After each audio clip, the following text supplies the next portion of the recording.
Hello, I'm Sarah. This is Hardcover Hearts, and this is my week of reading wrap-up, where I talk about the books that I read this week, what I'm currently reading, and potentially could read next week based on my mood. So I didn't get a lot of books read. I think that might be the nature of the summer. My mother was here, and it was just delightful. It was just so great to spend time with her, to have her here, to go out. I took her to Sausalito for an evening, and we kind of stayed over in this really nice hotel with this gorgeous view of the bay, and it's kind of like a little visit in her visit, and got a chance to read a little bit, but not as much as I usually do, because we wanted to watch some K-drama together. It's something that we both have started to enjoy because of the pandemic, and so it only seemed natural that we watched some together. So I only have 3 books to talk about today, or at least books that I finished. So let's get started, and I'll tell you all about them. The first thing that I did was I did this in audiobook form, and it was whimsical. It was just gleeful, delightful, a little twee, it definitely skewed young, like YA to middle, maybe high middle grade, low YA. I'm not sure. I just made up that. I don't even know if that's a category. But the book is a fantasy book called The House in the Cerulean Sea by T.J. Klune. And I'd heard people talk about this book, and I just needed something different. I needed something light and fun. For some reason, I love reading fantasy books during the summertime more than I do any other time. And I think it harkens back to when I had summer break between school, and I could just absorb myself into just like a really chunky, massive fantasy book and completely lose myself. There's just something about those long, languid summer days that just seems perfect for it. So when I saw this in my library hold come up, I thought, oh yeah, it's perfect timing. Now, I didn't expect it to be as young as it was and as a little silly, but it was still really fun. And so just keep that in mind if you're thinking of picking it up. So this is a story told by Linus, and Linus is a caseworker who looks after orphans and does these audits of orphanages and orphan homes and making sure the kids are taken care of. But the kids are magical kids, and he works for the department in charge of magical youth. And so it's our world, but they're just some magical children that live in it as well, which was an interesting premise. He is sent on a secret mission to audit this special orphanage that's kind of on this island. And it's a special assignment, and one of the children there is named Lucy. Lucy is a little boy who is short for Lucifer. So he is the Antichrist. And the whole collection of other children that live there, and Arthur, who is kind of taking care of the children. There's him as the new person coming in and trying to deal with all of these kids and all their different personalities, and trying to understand, is this a fit home? Is it not a fit home? And at the same time recognizing that they're really isolated and how they interact with the community around them, and the discrimination and the fear that people have for these children because they are othered, right? So it's about found family, individuality, kindness, love, all of those great feel-good vibes. But it was really funny. There was really some parts that had me laughing out loud, and it just was an enjoyable way to spend the time. So ultimately, it was a really fun time. I think I prefer my fantasy skewing a little older, like older YA or adult fantasy, but I enjoyed my time here for sure. The next book I read, I raved about the first section, and then I got a little meh about the rest of it. This is Women I Think About at Night, horrible title, subtitled Traveling the Paths of My Heroes by Mia Kankimäki, translated by Douglas Robinson. So this is in essence a nonfiction book, kind of memoir about a woman who's, she doesn't have a husband, she doesn't have children, she's older, and she's lacking purpose and drive, but she's a writer. So she thinks about all of these women that have kind of led the path of exploring, adventuring, artistry, and she decides that she's going to take it upon herself to kind of follow in their footsteps. And so in some cases, following in their footsteps is literally to go to the places that they lived and to see and try to absorb or imbibe some of the vibes that may still exist there. And in some cases, it's more just to learn more about them and about their journeys. And so the first part I thought was fantastic. And it was a look at Karen Blixen, who kind of started her on this journey. And she goes to Tanzania and she goes and tries to understand Karen Blixen's role and things that she can learn from her from modern day. And in doing so, really confronts some of the ugliness about colonialism and also wrestles with Karen Blixen as a human being who was who benefited from a really corrupt, horrible system of colonialism, and trying to get a sense of how much good did she do? Did she do any? What was it like? And I just really appreciated her look there. And then she started looking at explorers. So people like Isabella Bird, Mary Kingsley, and I thought those were really interesting. These women who just had this insatiable need to travel and created all of these reasons why they needed to travel. And these were like Victorian women, and so it was really unusual for a woman to be traveling alone in all the places they went. And I found that section super inspiring. Then she gets into the artists, and I am in love with Florence, and she spends a really lovely amount of time looking at some Florentine women artists.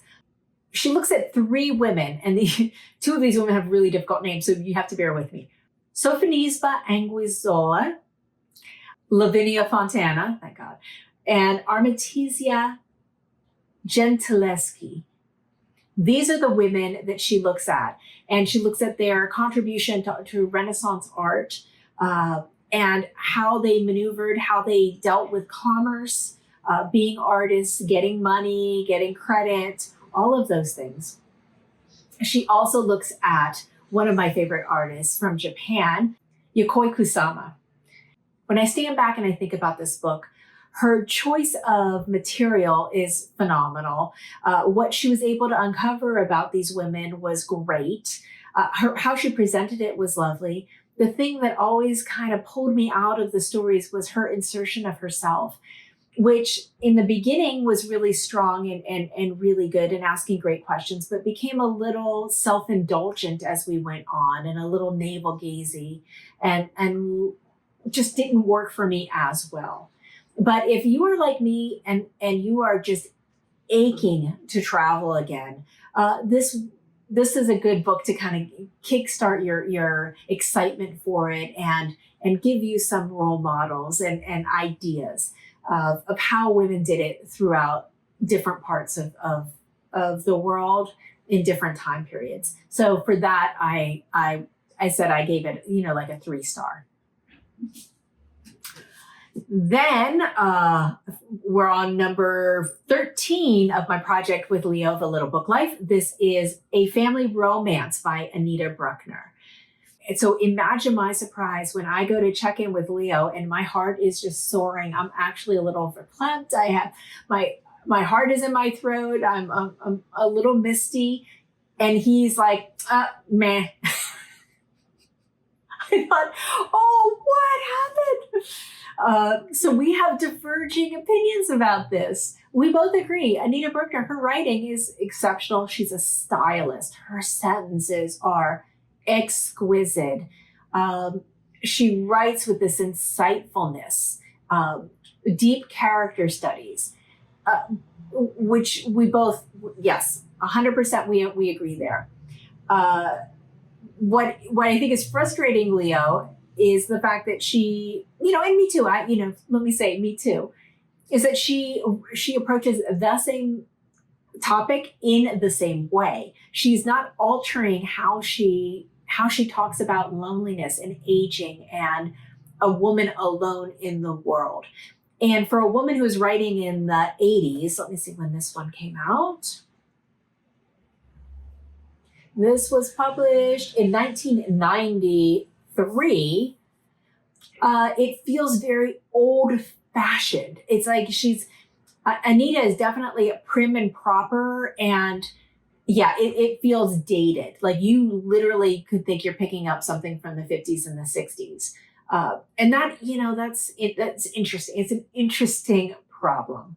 What's always really driven me like to tears is the fact that Anita, not just that she's old fashioned, but she also just seems to be rejecting feminism in so many different ways and rejecting women and sisterhood and female friendships and all of that. And all of her female characters are challenging. They're all difficult in certain ways, which I love. I do love a challenging woman story. And this in here, no joke, it's here again. All of that is here again. So in this story, it's a family romance. And so we're actually meeting a whole slew of characters in this family. Jane is our protagonist in this. But she's talking about her aunt Dolly. And Dolly married into the family and has always been a little difficult. She is vain. She is narcissistic. She needs to be the center of attention, and she's always kind of on show, on play acting. It's always a little extra with Dolly. And it's about Dolly's relationship with her family members, her mother and her father, after the death of Dolly's husband and her uncle. In this book, what excited me and felt different is very, very subtle. You wouldn't know it unless you've done what Leo and I have done, which is we've read 13 of her books every month, one book every single month in order of publication. So we see the evolution or the lack thereof. And it's reminding me very much of Virginia Woolf, how I'm reading each one in order 1 month at a time with Elizabeth the Bookish North. We'll talk about that in a moment. But she's taking a leap. She's taking a step here. She's not taking a leap. So this isn't like Jacob's Room, where the leap that Virginia Woolf made from Night and Day to Jacob's Room was just so like head spinning that you really couldn't understand what she was doing. But then it made sense when you started Mrs. Dalloway. And you could see that she needed to experiment with form before she was able to really harness it. There's nothing that bold here. It's very quiet, very subtle, and you would miss what's really happening if you just pick this up on its own. But no, having read so many of hers, I see her now that she's been dealing with the concept of when you have a difficult person in your life that you have connections to and ties to, be it social ties or familial ties, how do you break away? How do you establish good boundaries while still being kind, still being a good, generous person? And in many cases, she's never answered that very well. It's always been either avoid the person and dodge them completely or become subservient. And in this one, she finally writes a character, a young woman character who has boundaries. And now it's Anita Brookner, so she doesn't have that many boundaries. Like she still gives in and she still does certain things that Leo just found beyond the pale. Just absolutely not. But she also is not interested in a relationship, goes out and finds a job, creates relationships at her job that she enjoys, and deals with class. So to me, like, mind-blowing. Like, what Anita Brookner's dealing with class. She's dealing with and finding a character that feels authentic, that doesn't want to date, that is not interested in men, that has develops a career, and doesn't sit around at night waiting for the time when she can legitimately go to sleep, wondering how she's going to fill the days and the hours. Right. So I was delighted by that, but I also felt that she came up with a really elegant, touching, emotional, but realistic way to deal with the relationship between Jane and Dolly that felt different than the other ones. So I would love to know if you've read a few of Anita Brookner's oeuvre. What did you think? Did you feel different when you read this? Did it feel like Anita was trying something new, or was it too subtle? Was it missed in kind of the beautiful writing and beautiful prose? When I say I loved this, the end choked me up. This might be in my top 3 of the books that she's done. A family romance indeed. I'm in. Okay, so that's what I finished. So currently, yes, still with Proust, Volume 3 of In Search of Lost Time, The Guermantes Way. Not making much progress. I need to step it up. I say that every week. It's going to be for a long time. Mrs. Dalloway, doing this as a project with Elizabeth of Bookish North, which I mentioned earlier. Obviously, Virginia Woolf. In love with this book. Now, normally in a buddy read, I will take notes. I mean, obviously I tab things, but I will also keep a journal and I'll take notes about the section, just like what happened, how it was written, anything that kind of stood out stylistically, thematically, motifs, things like that. And then talk about like specific passages that I really loved. I don't know why, but I'm not doing that with this. Like it's the flow is so automatic. I don't know how to stop and write about what I just experienced. Like this stream of consciousness is so smooth. And we're finding, Elizabeth and I are finding it challenging to talk about. We could talk about, like little pieces, little ideas, little snippets, but it's just so smooth and it's hard to say this happened, that happened. And so doesn't mean we're not having rich conversations, but it's just interesting, the way I have to approach it because it's so different. Loving it. Then I also, for the BookTube Prize, am reading Shuggie Bain by Douglas Stuart. I have not read this, like almost everybody on BookTube had already. So I'm doing that, but can't talk about it because it's for the BookTube Prize. And then I started this, which is delightful. This is Farewell Ghosts by Nadia Terranova, translated by Anne Goldstein. Oh, it grabbed me immediately. I'm absolutely in love with this. I'm going to try to spend more time this weekend with this because it's a joy. And then that's it. I have another book that I have to jump on for the BookTube Prize, but I plan on finishing both of them this week coming up. And that'll be done. I can put in my ballot. So happy about that. And other than that, that's it for me for now. I really appreciate you spending your time with me. Thank you so much. And again, we are still in a global pandemic. Please, please, please, maybe think about wearing your mask even if you're still vaccinated. Maintain safe social distance. Wash your hands frequently and do not touch your face. That's it for me. Bye.